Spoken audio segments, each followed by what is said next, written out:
আজকে আমরা West Bengal school service কমিশনের যে সেকেন্ড এসএলএসটি তার একটি পার্ট 11-12-এর কাউন্সেলিং প্রক্রিয়া নিয়ে আলোচনা করব।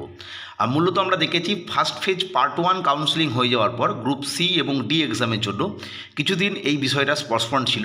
পরবর্তী ক্ষেত্রে গতকালই নোটিশ দিয়ে দিয়েছে।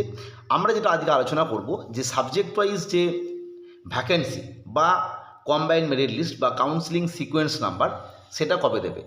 কারণ আমরা জানি যে এই মুহূর্তে 11-12-এর ক্ষেত্রে মোট 7টি সাবজেক্ট এবং অবশ্যই এটা মিডিয়াম ধরে বলছি হয়েছে মোট 36টা সাবজেক্টের মধ্যে। সেক্ষেত্রে বাকি সাবজেক্টগুলোর শিডিউল এসে গেছে, কিন্তু ভ্যাকেন্সি বা কম্বাইন্ড মেরিট লিস্ট কবে দেবে যদিও এক্ষেত্রে বলে রাখা ভালো।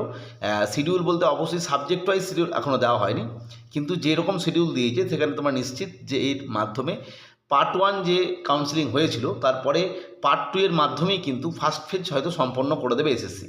সেই জায়গা থেকে আমরা ভ্যাকেন্সি এবং কম্বাইন্ড মেরিট লিস্ট কবে দেবে সেটা যদি আমরা দেখি, আমরা প্রথমে যেটা আলোচনা করবো ভ্যাকেন্সি লিস্ট এবং কম্বাইন্ড মেরিট লিস্ট দুটোর ক্ষেত্রেই বলে রাখি এটা কিন্তু তোমরা দেখবে যে শিডিউলটা দিয়ে দিয়েছে, সেখানে কিন্তু বিভিন্ন ডেট দিয়েছে যে 24 থেকে 27 একটা, আবার ধরুন 1 থেকে 4 কি 7 থেকে 9 বা 10 এরকম। অর্থাৎ এগুলোর মানে হচ্ছে ওই ফেজে অন্য কোনো সাবজেক্টের বিভিন্ন সাবজেক্টের কাউন্সেলিং হবে, সেটা শিডিউল দিয়ে দেবে। যেদিন যে সাবজেক্টের কাউন্সেলিং হবে বা যে স্লটে, অর্থাৎ দেখা গেল 24 থেকে 27-এর মধ্যে যাদের কাউন্সেলিং হচ্ছে তাদের কিন্তু মিনিমাম 4 দিন আগে এই ভ্যাকেন্সি লিস্ট এবং কম্বাইন্ড মেরিট লিস্ট দিয়ে দেবে। আবার যাদের পরবর্তী ক্ষেত্রে 5 তারিখ আছে, পরের মাসের 5 তারিখ বা 5 তারিখ থেকে 7 তারিখ, তাদের ক্ষেত্রে দেখা যাবে 1 তারিখ করে এই ভ্যাকেন্সি লিস্ট এবং কম্বাইন্ড মেরিট লিস্ট দিয়ে দিচ্ছে।